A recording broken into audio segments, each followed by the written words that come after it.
Hello, welcome everyone. We're going to go ahead and get started. I assume we'll have some people coming in over the next few minutes. But I wanted to say thank you all for coming to the final event of the semester in our Chicanx Latinx STEM series. So this series was put on in collaboration between the Chicanx Latinx Student Success Center and the SACNAS at SJSU Student Chapter.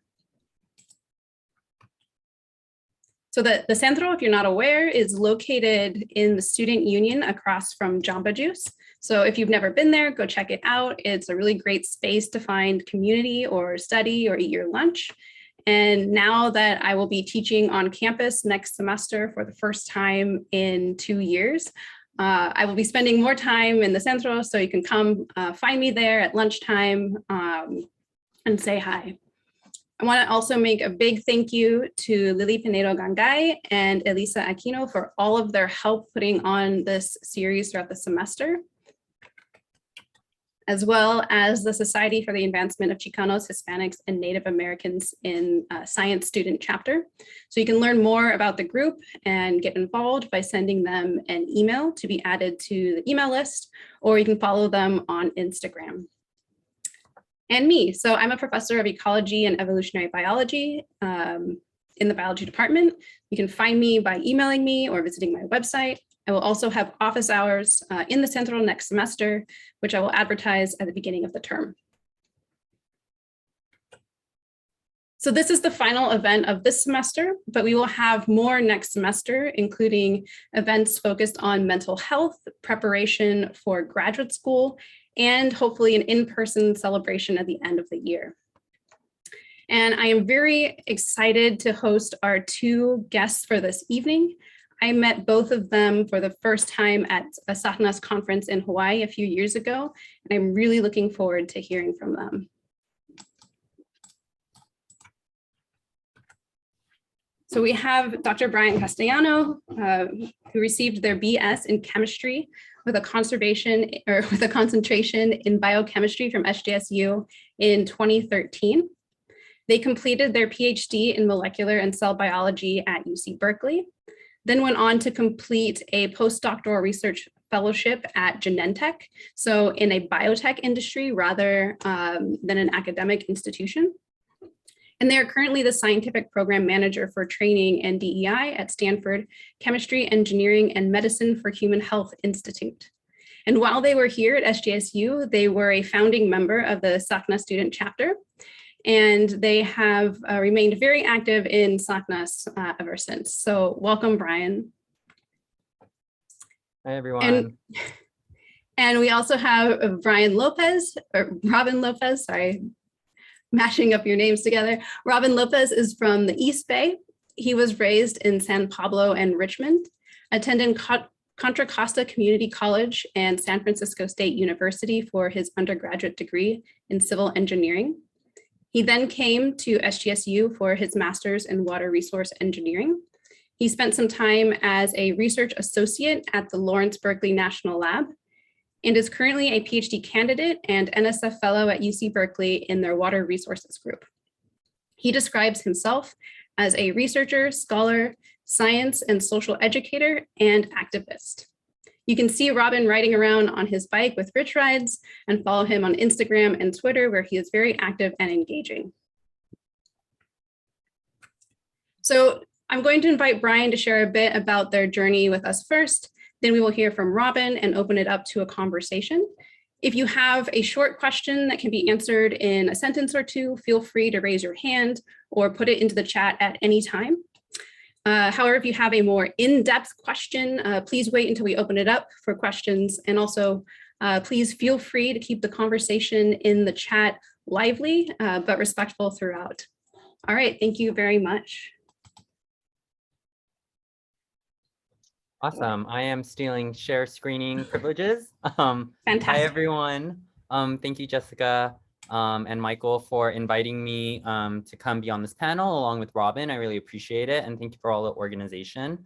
Hi, everyone. If you are here, if you feel comfortable, also feel free to go on camera if you're in a place that you feel safe to do so. I would love to see faces, especially moving in the future. It's really helpful to like recognize faces out there in the community, which I think has been hard during Zoom.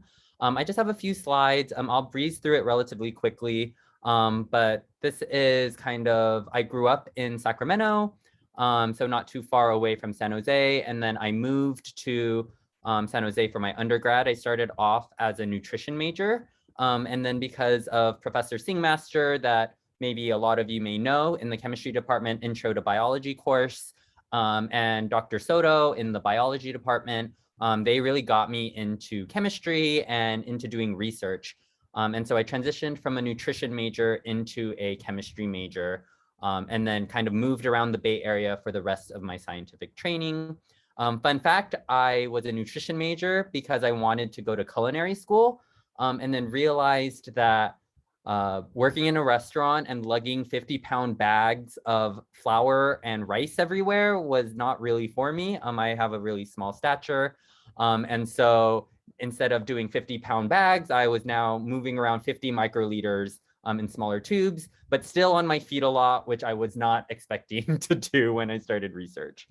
And so as Jessica mentioned, I was able to do undergraduate research at San Jose State, where I was supported by both an HHMI grant as well as an NIH MARC scholar. And so that really helped me quit or really reduce my hours at the restaurant, because I still worked through college to help support me for rent and for living expenses. And being able to do undergraduate research in Dr. Egger's lab, which is on the 6th floor of Duncan Hall, really allowed me to be able to devote more time to research and less time going off of campus to work at a restaurant, which was the Red Robin in Santa Clara, next to Great America.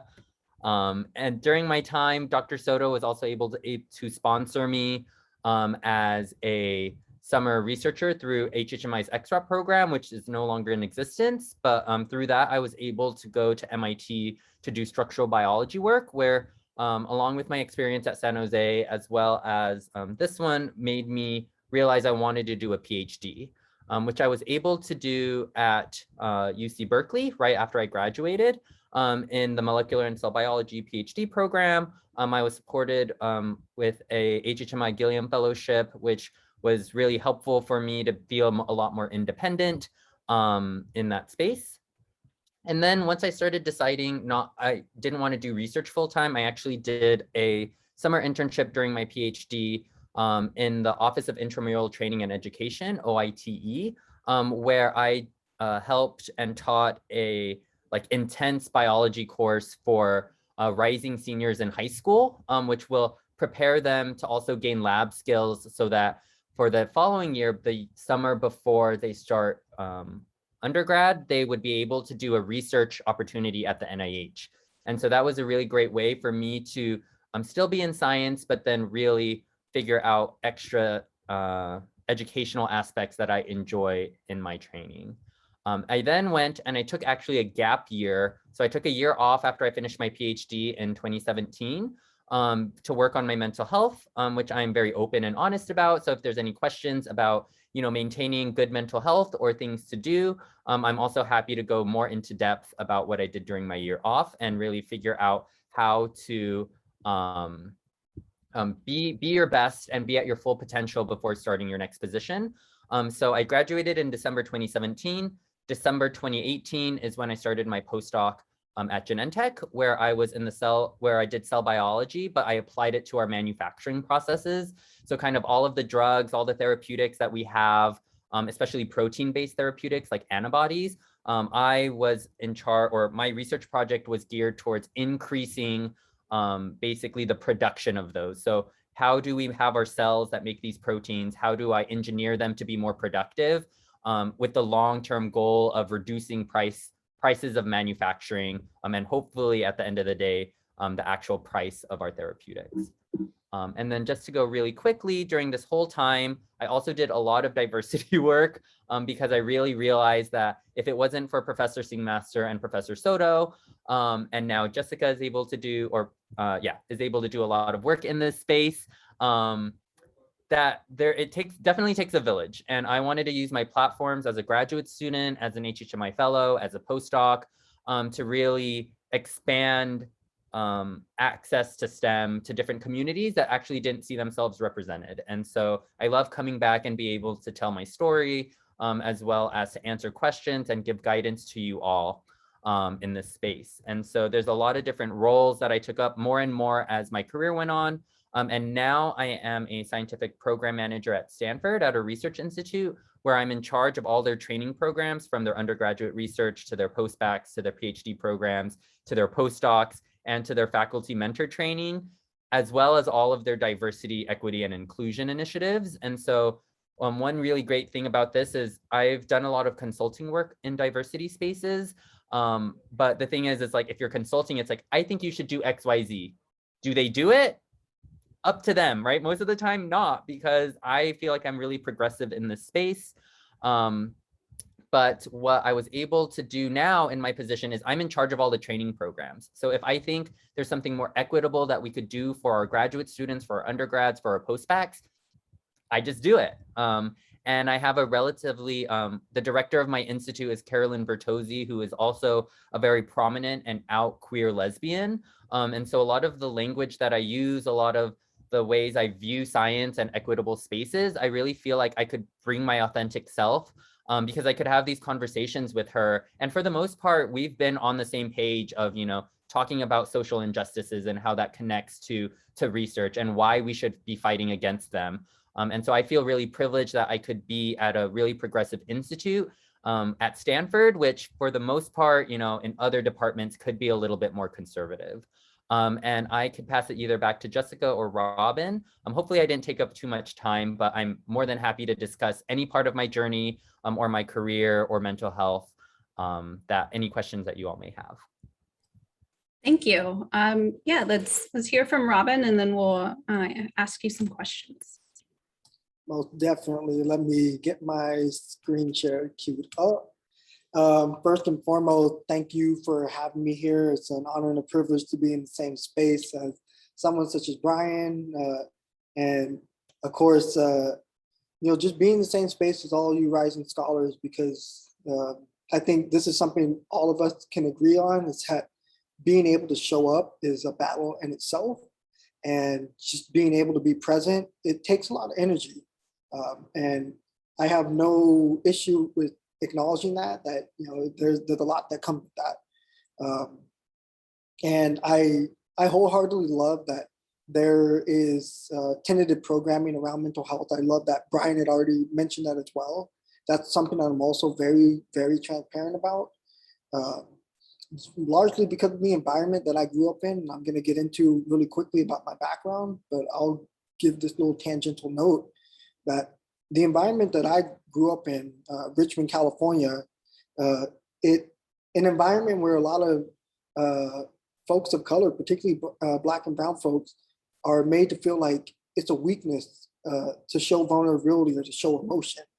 And so to be in the space now and to be able to advocate for transparency about how we feel and to advocate for emotional intelligence and how that relates to effective science and being able to change the world, I think that's very beautiful. And I think we're elevating our idea of what is consciousness and what is emotional intelligence around mental health and around self-care.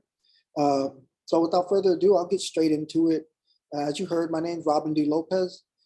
I hold a master's degree from San Jose State University in water resources engineering. Unfortunately, I was not able to be involved with the SACNAS chapter at that time because I was also simultaneously working with the U.S. Department of Energy at the Berkeley National Lab. So I was pretty spread thin, but I am very active on social media.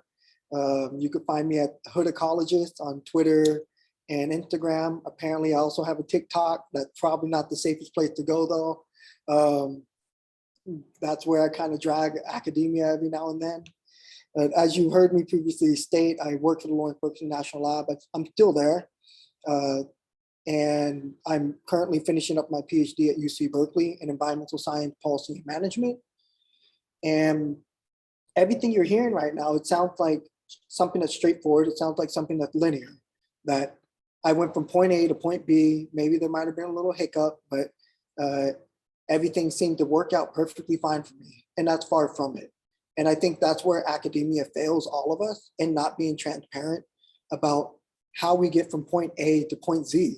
There's a lot of these other little weird things that we have to go through in order to get where we're at. And this first photo you see of me, that was when I was 21 years old. And at that time, this first photo in the top left column, at that time, I had no interest in education. To be entirely honest, I had no interest in education leading up to that time in my life. I had actually barely graduated high school. Junior year, my GPA was a 1.8. And I operated with the understanding that I would be dead by the age of 18. That is something me and all my friends accepted. And we accepted that because that's the reality of growing up in an environment like Richmond, California. Very similar to what goes on in East Oakland, deep East Oakland, West Oakland, where my father's from, East Oakland, where my grandfather's from. We see it in parts of East Palo Alto. We see it in parts of the East Side in San Jose. We see it in parts of Pittsburgh and Bay Point. Like just me shooting off hoods in the Bay Area that I'm very familiar with, and maybe some of you are familiar with too. And unfortunately, I had very great familiarity with a lot of these hoods because of the lifestyle that I lived and the type of people I used to hang out with. And so as a young person, I was in and out of trouble. And I'm not what's the word? I'm not shy about acknowledging that. I think it's very important for people to know where I came from because that's what influences the science that I do today. And so this photo that you see, that first one, is very important to me because, like I said earlier, that's when I was 21 years of age.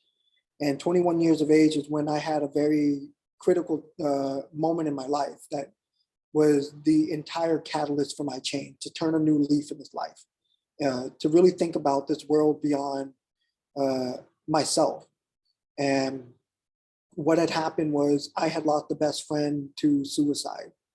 It was one of the darkest moments in my life I've ever gone through. Up until that point, I've lost dozens of friends to unfortunate, untimely death, many more that are incarcerated. Most of my childhood friends are no longer around. And that's just something I've grown to accept. We all accepted that. But when I lost my best friend, who was like a brother, who I've known for over half my life, that rocked my world. And at that time, when I was 21, I was really involved in the Bay Area music scene. I was a former hip hop artist and producer, and I really enjoyed those times. It taught me a lot about communicating how I felt and expressing myself. And so at a very young age, I was able to learn this idea of emotional intelligence, but I didn't know what that word was. But I was doing exactly what emotional intelligence is, being able to express myself and being vulnerable, something that's very poetic through the scope of music. And so when my best friend had passed away, I unfortunately went through a couple years of deep and dark depression, and really had to think about what I was going to do with my life, because I knew that my time was going to come to an end very soon, just based on how I was living and the lifestyle that we're all in. And so I decided to go to community college. To be honest, I thought that would be the one place I wouldn't get shot at. And so as crazy as it sounds, when I took the entrance exam for like math and English placement, somehow my unorthodox brown self placed into calculus 1. And the only explanation I have for that is that growing up the way I did, I was really good with numbers and I was really good at computing things really fast. And so calculus, I got an A in the class and I was like, oh snap, I'm kind of good at this. And I ended up really enjoying my physics class and chemistry. And that's when I kind of had like those aha moments, like, oh snaps, I'm a full-blown nerd and this is cool. And that's when things really started turning for me. Someone from the Berkeley National Lab came and told me about internship opportunities. And at first, I didn't think those were meant for someone like me, especially from my background in the city I grew up in, but also being a community college student. There's a lot of stigma around that. And for any of you who may be a transfer student, more power to you for, again, showing up and showing out. But when that had happened, one of the people who came, her name is Colette Flood, African-American woman. And when I seen her, taking up that space and holding space and creating space, that really inspired me. And so I reached out and I said, I need to be at the Berkeley Lab. I need something to get me out of the situation I'm in. That's literally what I wrote in an email to them. And she and her colleague, Dr. Susan Brady, helped me figure out how to apply. I got an internship placement that year. That same year, I lost my best friend. Everything happened really fast. My first year at an intern from community college, I had a first author publication. I did not know that was not the norm, but I just thought okay, that's what we do. We do science and we share what we do and people read it. I had no idea that getting a first author publication was a big deal. And it was around lasers, because at that time I thought I wanted to be a physics major. And I kind of realized, no shade to anyone who studies physics, but I kind of realized I hate physics a lot. It's a lot of thinking, and I will admit I don't have the patience for that sometimes. But I started thinking about the things that I do love and I do enjoy, and that's my community. And I think about this bridge that connects us from Richmond to San Rafael. And I thought about this moment when I was really young. And I'd asked my mother, how's this road above water? And she said, I don't know, ask a civil engineer. And I asked her, what's a civil engineer? And she said, I don't know, you're gonna have to look it up. And I didn't have internet at that time. I had a Britannica. And I thought at a young age, okay, that's cool. And so when it was time for me to pick another major, I reflected on that moment I had with my mother and decided I want to be a civil engineering major. At that same time, I started working for the Berkeley Lab, and this is where you start seeing some of these other photos below that first image. It allowed me an opportunity to go volunteer in West Oakland. It allowed me opportunities to do lab work and just really open up a lot of opportunity while I was finishing up my undergraduate studies at San Francisco State. But towards my senior year, we had to do capstone or senior project, and mine was to build a bridge.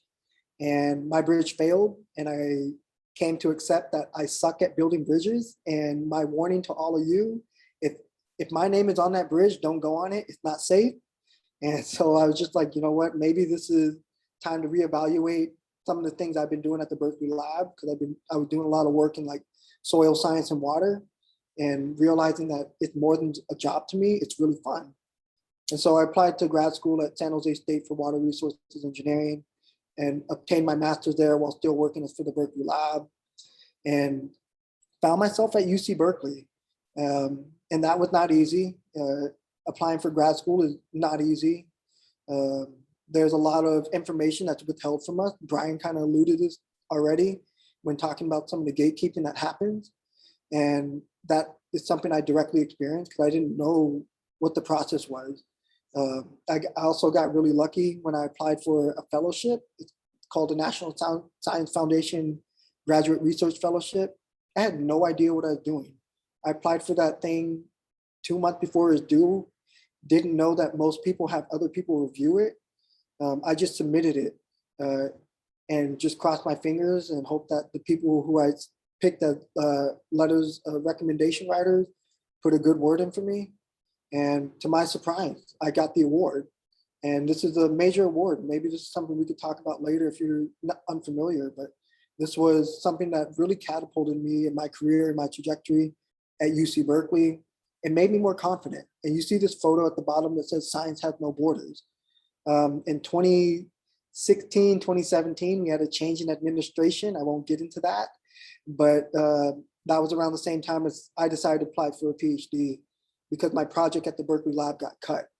And I was out of work for 2 months, and I decided I needed autonomy over my work, and I need to be able to have agency over what I do and how I do it.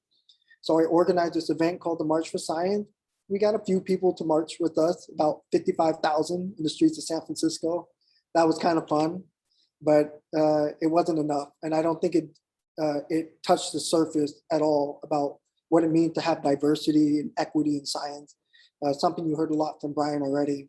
And so that's a big reason why I'm trying to take up space, hold space and create space at UC Berkeley. And these last set of images are just a brief highlight of what I've been doing, sampling water, venturing off to Mexico right before the pandemic in that middle photo to the far right, trying to see how I could connect with my roots, which is that last image, just really trying to understand who I am and where I'm from and trying to reciprocate that into this universe. And I'll say that's it for now. Thank you. Wow, thank you both so much for sharing with us. So I have a few questions I'd like to ask, and then I'd like to open it up to our audience to ask any questions that they might have for you. But one thing that I was thinking about listening to both of you is the importance of community, and how important has it been for you to have a community of support as you have navigated your academic career? And as a student at SJSU and at other institutions you've been at, how are you able to find and or build a community of support? Yes, I could take a stab at that since I just finished off speaking, and I'll let Brian take the cake on it and really solidify it after I say what I say. But in terms of finding community, a big reason why I applied to San Jose State for my master's was because I was already fully aware of the community that was present there. I needed to go somewhere where there were folks that looked like me, that had same lived experiences as me. And that was something I found really beautiful about San Jose State. And so just already having that in the back of my mind made it easy for me to want to go there. In terms of actually arriving and trying to find that community, that was a different story. Because I came in as a grad student, it was a different experience. And there are a lot of undergrad groups, but those were groups that I really couldn't find time to intersect with or mingle with, because they had things during the day and I'd work during the day. I was typically on campus in the evening, but I did try to make my best effort to take time off from work to just show up for those events. There weren't too many graduate level organizations, so I did find myself often hanging out with some of the undergrads. And I will say the undergrads at San Jose State were probably some of the funnest people I've ever been around. And I mean that in the most innocent way possible, that, just a lot of wholesomeness around that, like being able to talk about our families, being able to talk about, our mom and our grandmothers throwing the chocolate at us, like these very unique experiences that I wasn't able to have at San Francisco State, these very special conversations that made it feel like home. But I will say, in relation to my undergraduate experience and now being at UC Berkeley, one of the best ways to find community is to identify organizations or clubs that resonate with you or your morals and your values, such as SACNAS, because you will find those like-minded people, ideally. But you'll also find professors who will advocate for you. So typically, if you're trying to join an organization that aligns with your values, then the professor who is the one that is the sponsor, the faculty sponsor for the organization, also has those same shared values. And that could be your mentor. That could be the person who helped you get to where you need to be and provides you the advice that you otherwise wouldn't get in your normal classroom setting. And that's as much as I can say in terms of finding community. I'm pretty sure Brian has much more insightful information given their experience. No, thank you, Robin. I mean, I second everything that you've said. I am a very cohort-oriented person, and I think at San Jose, one, being part of, if you're in a research lab, right, you have that research lab cohort, which is really great, as well as the different research programs I was a part of really helped set me up to be able to vent and, be honest with my lived experiences and the struggles that I was going through. And I think in science, sometimes there's this level of like, oh, I need to look perfect and I need to look, I don't struggle. Oh, look, I just have these awards and I just worked hard and it just came. But then that, right, there's a lot of failures. There's a lot of things that are upsetting that happens either professionally or personally or nationally that, affect who you are as a scientist. And this whole thing of, bringing your full authentic self to lab, to science, to research, to work, I think is really important. another area that Robin also mentioned, is finding organizations that have your values. I think the thing for me is that I've been very privileged to be able to be part of SOCNIS chapters as well as lead them at San Jose, at Berkeley, at Genentech, and now I'm advising for the one at Stanford, is that there are things that you want to do that you potentially want to change at your institution. And being part of a student group kind of gives you that permission, where it's like you no longer really have to ask for permission to run certain types of events. I'm sure when Robin, you wanted to do the March for Science, there was a lot of grassroots energy that you tapped into, that you were just like, we're just doing this. Do we have to ask for certain types of permission from people? Maybe. Other times you just ask for forgiveness. And that's what I've learned is that, right, if you really have values that you want to pursue at your institution, finding avenues of support for you to do that is really important. And student groups and funding that student groups get is a really great avenue to do that. Second, I would say if all of you are interested in going to a master's program or a PhD program after San Jose State, my biggest advice is finding a community there during your interviews that you really connect with. In terms of faculty members that you feel like, not only just research-wise, but personality-wise, mentorship style-wise that you connect with, as well as the students and the other people that are at that institution. Because once you start applying to grad school, this is maybe a dirty little secret that people don't want you to know at R01 institutions, but you're going to do great science wherever you go, right? Like that is for the most part, once you're starting to apply, as long as they have like training grants to support you as a graduate student and that their labs are relatively well funded, you're going to do great science. And the thing that I realized at grad school was the thing that really kept me afloat wasn't the research that I was doing. It was the other students that were there and the other community members that really helped lift me up when, I wanted to quit grad school after my first year. And so the one thing I told my friends when they start going on interviews is, when you're out there interviewing, hopefully things will be in person. And if not, hopefully you'll be able to virtually be able to find things and communicate with students that are currently there. Is when you're there, like, do you see yourself venting in this corner? Do you see the other grad students that you're interviewing with, being able to vent to them and really talk about the struggles that you're having? Or does it not seem like people are open to being vulnerable like that at that institution?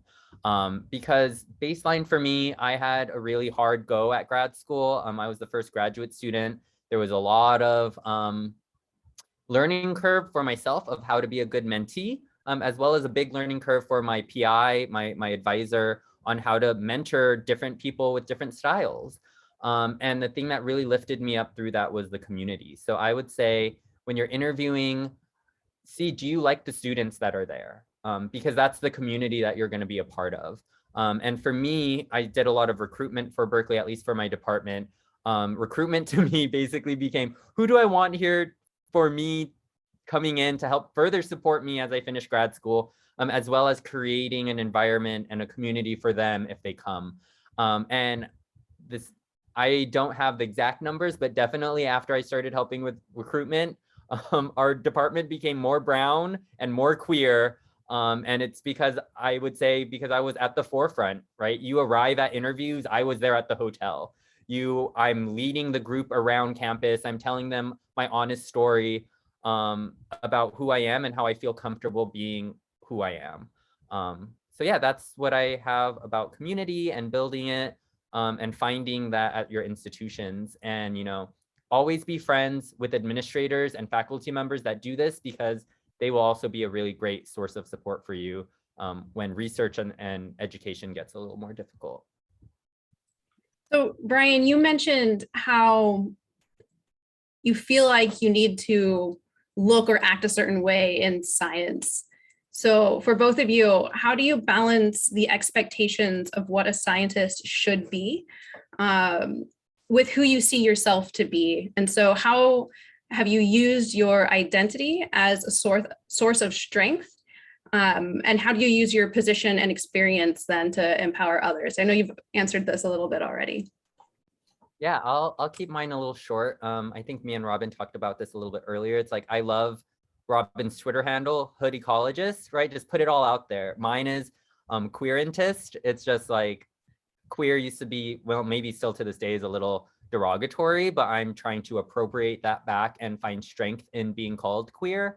I would say, as someone, I'm very extroverted. I love talking. I love going out dancing. I love to go party. And right, that people will perceive you in a certain way and potentially not think of you as being that smart or that capable of doing research. And at the beginning of grad school, you know, coming from San Jose State, going to UC Berkeley, and having these people coming from Ivy League or Ivy League-like schools. And I was like, okay, yeah, they do talk differently about science to me. And I see it. Like I had a white roommate, and when I would meet people, people would approach me in a certain way, and talk about the research in a certain way. They would approach my white roommate, who I could hear or overhear, right? They started their science off at a completely different level than they did with me. And I realized early on that like the way I present myself and the way that I talk about science, the way I carry myself, you know, people are going to judge you. And that's just the world. That's just society. How do I take that upon myself to change that? Is once they start talking to me about science, this might not be the best way to approach it, but I'm like, oh, you're going to talk to me about science? I am going to blow so many holes in your research. I'm going to ask so many hard questions so that you realize, like, I understand, one, what you're talking about, and two, am able to have the critical thinking skills to break down your project and really find the holes in your research. And that this whole perfect facade that you're putting out there, I'm going to blow that up. And that may not be the most healthy way of approaching it, but once people realize you could ask good questions, they really approach you differently. And so it's not only in those one-on-one interactions, it's also at seminars. My boss told me that our group was too quiet and that we need to ask more questions. And I was like, why do we have to ask questions during seminars? And he's like, we look stupid. And then I'm like, oh, okay, I could see that. And so now for every seminar I go to, my brain is like working in overdrive. What questions could I ask? Not only to make me look good, because at first it was that to make me look good, but then as I grew older in my science, I realized the questions I want to be asking are good questions that help push their research forward. I don't want to just ask questions anymore to like shut people down and show that I'm smart, because I did that at the beginning of grad school. I've now evolved where it's like, oh, now I want to use the powers of asking questions to help people progress their research. And that for any seminar now, I ask at least one question. It could be the most naive question, but I'm like, I'm here. You hear me. I'm putting myself out there. I will ask questions before a faculty member, because this is how I want to present myself to the world and to the community, and also be able to be my own authentic self in those spaces. So that was a little bit longer than I thought it would be. But Robin, do you have any suggestions about, you know, bringing your authentic self, or how do you carry yourself in the ways that people think scientists should be? Oh yes, most definitely. And Brian, thank you for all of that. And you know, to that point, and I think this kind of speaks to the notion of identity and being our unapologetic self.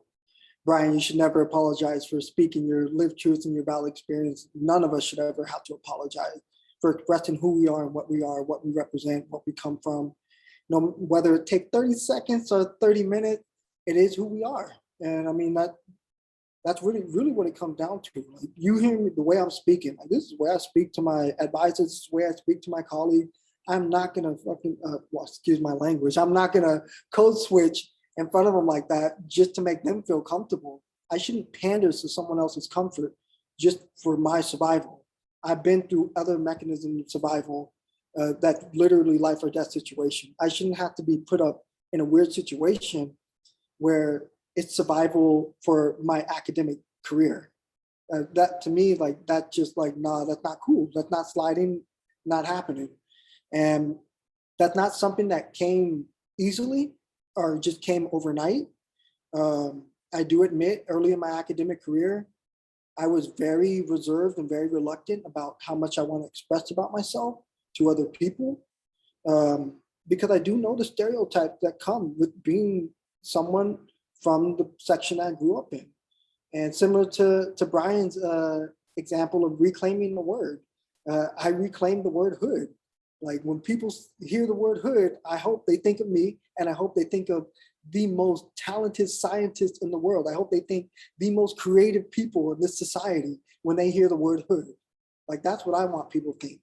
And just a quick tangential point, out in Richmond, I'm not going to get into why, but my nickname is Shots, SHOTS. And when I turned a new leaf in life, I decided this is my opportunity to also reclaim that word so it's not synonymous or associated with certain activities that I used to participate in. And so after my best friend had died and I realized I only had 3 photos with him, someone who I considered a brother, I picked up a camera and I didn't stop. I was like, I want to capture memories for not just myself, but for everyone. I don't want anyone to ever experience what I experienced, of not having things that we could reflect on. Because I do have memories of him, but they're fading. These memories are memories that are one day they're going to be gone forever. And so just with those 3 pictures that I have of him and I together, that's all I got to work with. And so I picked up a camera and ended up reclaiming my nickname. And now they call me Shots from Richmond. I'm like the city's go-to photographer. And that's always been really fun.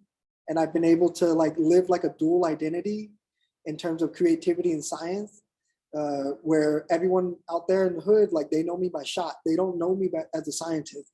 They don't know me as a hood ecologist. They know me as Shot. They know me as the one who's always with the camera ready to shoot away. And so I think that's the beauty of showing who we are and expressing the creativity that's in all of us. And as I was navigating my early academic career in community college, that really helped me understand that. It really helped me see that.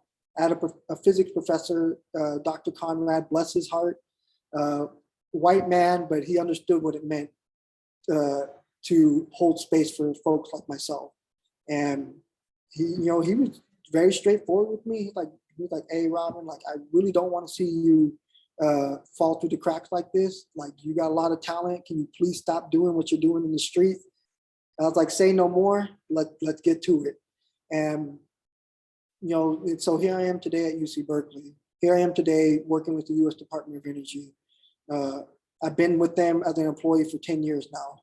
And I ain't changed one way in how I speak or how I talk. I own who I am because that's what I'll always be. I may have had certain past experiences, but those experiences don't define me. They give an insight on what has influenced me to be where I'm at today. And I think that's something we all need to be reminded of, that we may have had a certain lifestyle or certain ways in which we did things, but that doesn't define us in the present. That we're constantly evolving, we're constantly changing. And I think that's something we can apply to everything in life, and science and relationship, the way we approach mental health. Everything constantly evolves, and we constantly have different expectations. We have different expectations with our mentors. And so being able to come to the table as your unapologetic self, your authentic self, that's powerful. When you're able to tap into that, that's when you know you have arrived. Yeah, thank you. So there's a really great question in the chat that I see Brian has already answered, but I think it'd be good if we could hear for a little bit from both of you about mental health and how you moved through those periods of depression. And I imagine, this isn't something that just you have and then goes away. These are struggles that we deal with, our whole life. I could. Yeah.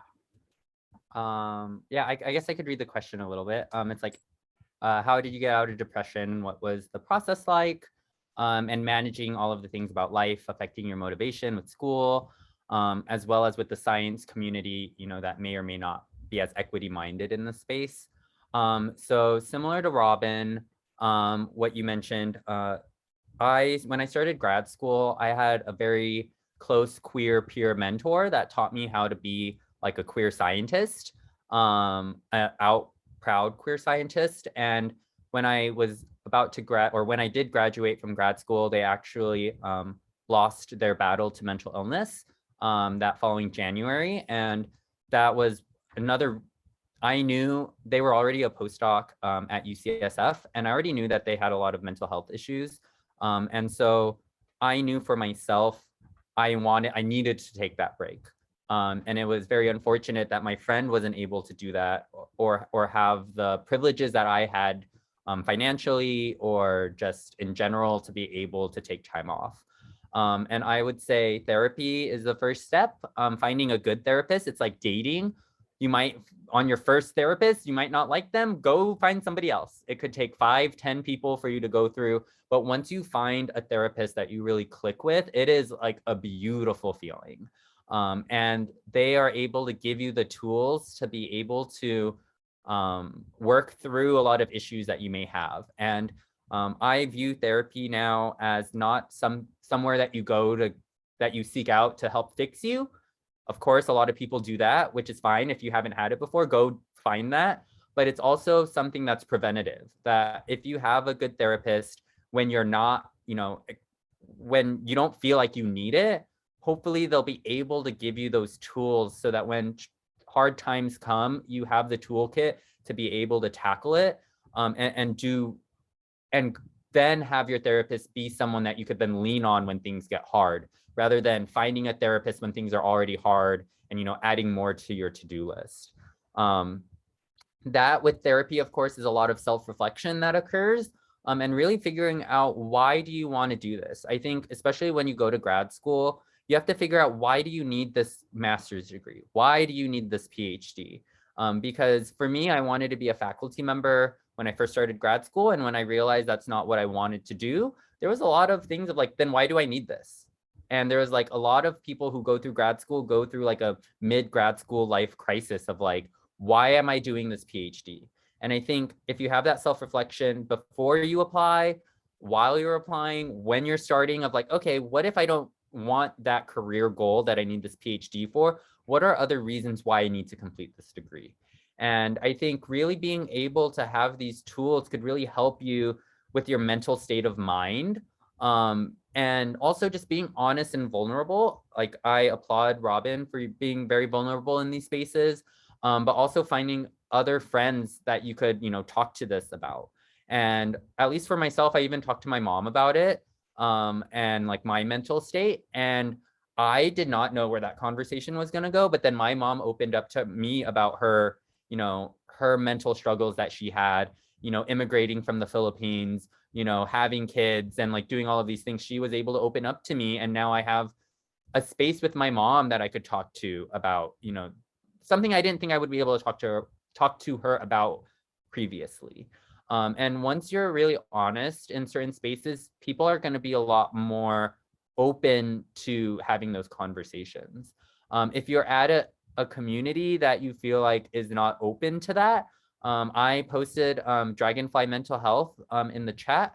It's actually an organization that one of my friends from grad school, Wendy Ingram, who was also really close friends with my queer friend Chris Alvaro that passed away, that spurred her to start this mental health consortium, which is a global mental health consortium around mental illness and removing the stigma around mental illness, especially in the scientific research community, and providing a lot of different types of supports, mentorship programs, office hours, coffee hours that people could join in and out virtually, of course, to find more community to be able to find support.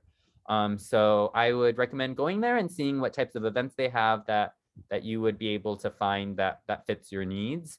And I'm also here that if you want to send me an email or a direct message on Twitter, I'm also happy to meet with you and discuss things.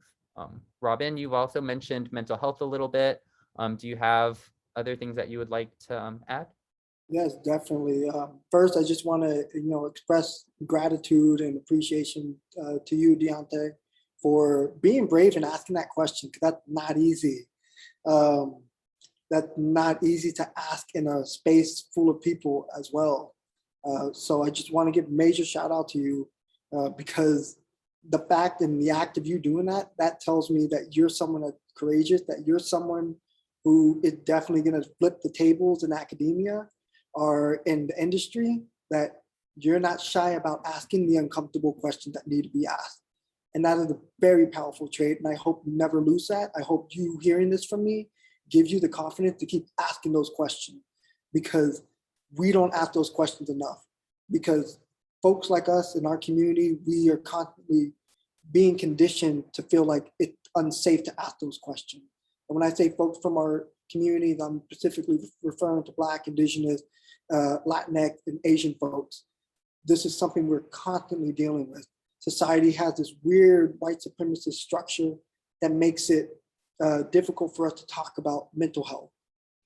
And for me, it was really weird when I started my PhD, and the folks in my cohort who come from very privileged background, they acknowledged it, but we're having this conversation about mental health and therapy, and they were all talking about how they've had therapy since they were children. It's similar to what Brian was just talking about, that it's more of a preventative mechanism, not a mechanism to get you out of a dark place, but that they came from an upbringing where even their family recognized it's important to have therapy for children to make sure that they have mental clarity and stability, that their mental health is prioritized just as their physical and emotional health is prioritized. And so to get to your question about, trying to deal with depression and, handling that, I would say for me, it was really, really difficult because I didn't know where to find the information. I didn't know who to ask. I knew my father dealt with things growing up around the same age. He had lost his best friend around the same age as I did, but he never talked about it. I only heard the stories from my mom, and I only know those stories because I was named after my father's best friend who was killed in front of him. And so for me, and I get goosebumps, saying that man's name, who I was named after. And not to sound morbid, but this gives context to the story.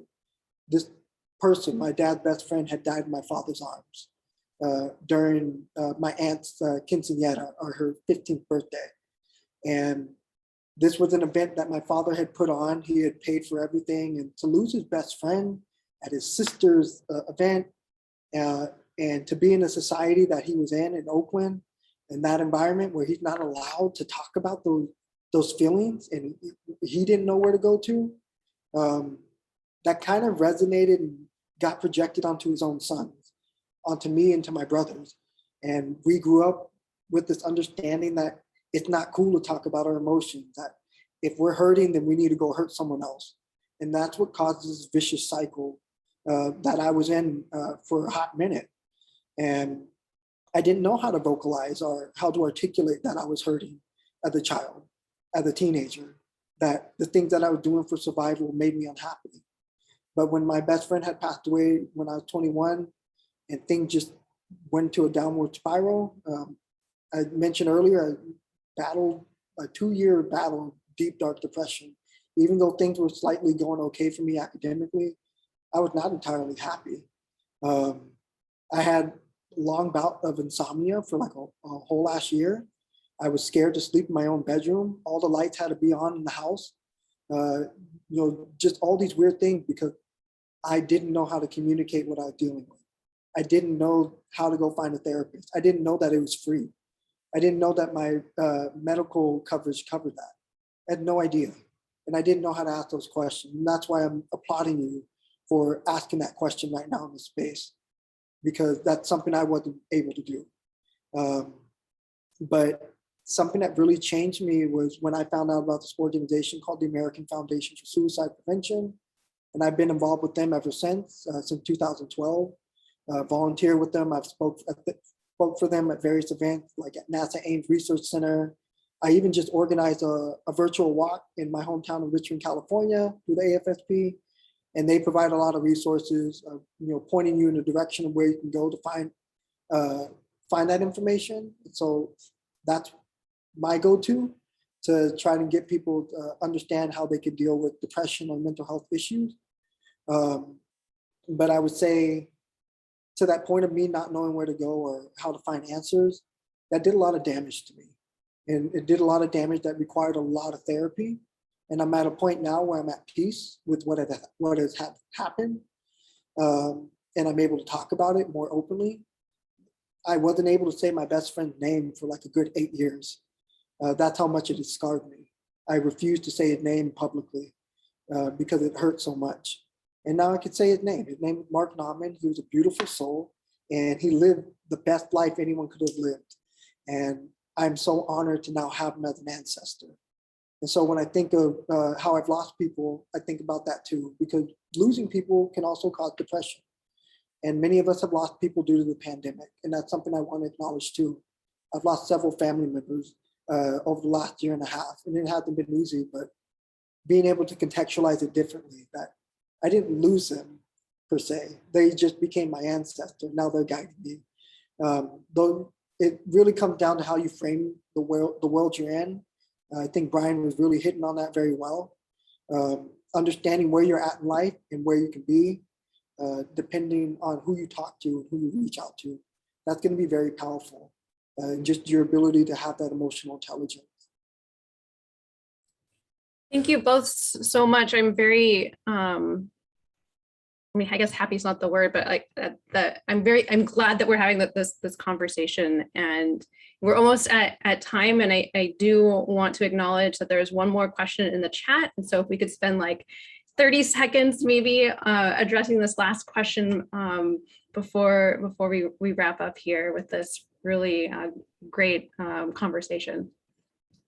Yeah, I could go in really quick on my negative experience with a professor. I hate to say it, but this professor is from San Jose State. They're no longer there. Thank God, you all are safe.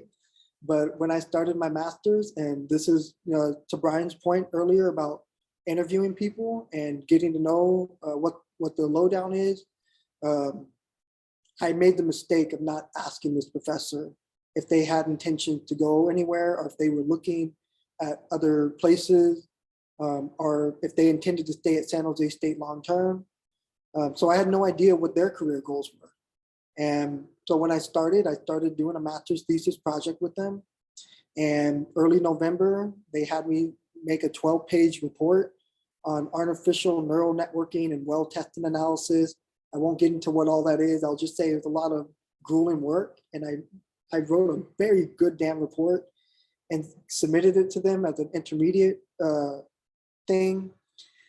And the next day, literally like 6 hours after I wrote that 12-page report for a project that they were working on, they emailed me back and said that they're no longer going to be at the university, and that I'm no longer on the project. And that just blew me away. And I was like, okay, I'm going to give this person the benefit of a doubt. They got to look out for their own too. We all got to look out for ourselves. But I try to follow up and ask, okay, what can I do? Because I came here to do a thesis project. So how are we going to do this? And this person would not respond to my email.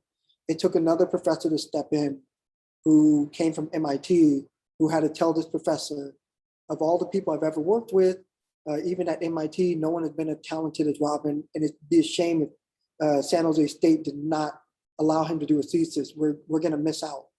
And that professor gave a very horrible ultimatum, something that's very unrealistic, and basically, in so many words, in an academic's way, that basically told me to screw off. And that really hurt. That for 2 months, this was someone who I looked up to and someone who I had admired and thought was going to really put me in a good position. And for several months, I thought that really was going to screw up any opportunity I had for PhD. And so I would say that was a very unpleasant experience, but similar to what we were talking about earlier about community, I found community with that professor. Shout out to Professor Bassam Kassab in the civil engineering department. He is a hidden gem at San Jose State, but him and a couple other professors really made a difference in my ability to succeed at San Jose State, and really encouraged me to stay the course. Although I didn't do a thesis, I was able to complete my program. So I'd say when you're dealing with difficult professors, make sure you have other professors who you could confide to. Yeah, that's what I would say. You know, your people that you work with in their labs, they're your advisors. They're supposed to be there to support you. They don't necessarily have to be your mentor. And so you want to make sure that you're reaching out to other faculty members that will be able to, that you could go to and express your feelings to, that you feel comfortable with, as well as those that will get to know you scientifically. There's been plenty of times now that I've seen where faculty members use the letter of recommendation as like a blackmailing tool to extort their students. And the way to get around that is having other faculty members that could speak towards you about your science, about how you approach it, about research. And then if you end up not being able to get that letter of recommendation from the initial one, or you don't think that it's going to be a good one, you could ask another faculty member to write it in their place. And it means a lot more if they could also address, oh, Brian doesn't have this letter from this faculty member because of XYZ. Faculty members now, this day and age, should know how to approach these types of letters in terms of writing it and reading it, because we know now that there is a huge power dynamic issue within academia, and that faculty members, it should be up to your letter writers, if it's not going to be that person, to be able to know how to broach that subject in their letter, because sometimes two people just don't get along, and sometimes two people just don't act right, and other faculty members should be able to now be comfortable doing this, so you should really try to find other mentors outside of that advisor so that you could have other people to lean on, either for emotional, professional support, as well as once it comes to letter writing, depending on how many research experiences you have, you need a letter that is going to speak towards your research experiences. And if it's not that advisor, hopefully you're able to build relationships with someone else that could speak towards that. Great, thank you. I want to be very respectful of everyone's time. So if we could say thank you to Robin and Brian. I had high expectations knowing a little bit about both of you, and this conversation just blew me away with the directions that it went. So thank you so much for coming back to SJSU and sharing your time with us and being real with us for an hour. Awesome. Thank you, everyone. Feel free to connect on Twitter, on LinkedIn. Happy to connect, and let me know if there's anything else I could help you all with. And thank you again, Jessica. Yeah, thank you so much. Likewise, feel free to connect on social media. I'm dropping my email as well. If you are looking for any type of informal mentorship or just insight, same for Brian. It looked like Brian dropped their email as well. I mean, it doesn't hurt to have a little clout, the Stanford and Berkeley people within your network. And I'm not saying this just to be nice. I'm saying this because I understand what it meant as an undergrad to have a lot of social capital and being able to have access to someone who could direct me in the right space for opportunities. So definitely reach out to us. Let us know if there's anything you need. We're here for you. If you're looking for hot takes, spicy takes on social media, you know where to find us.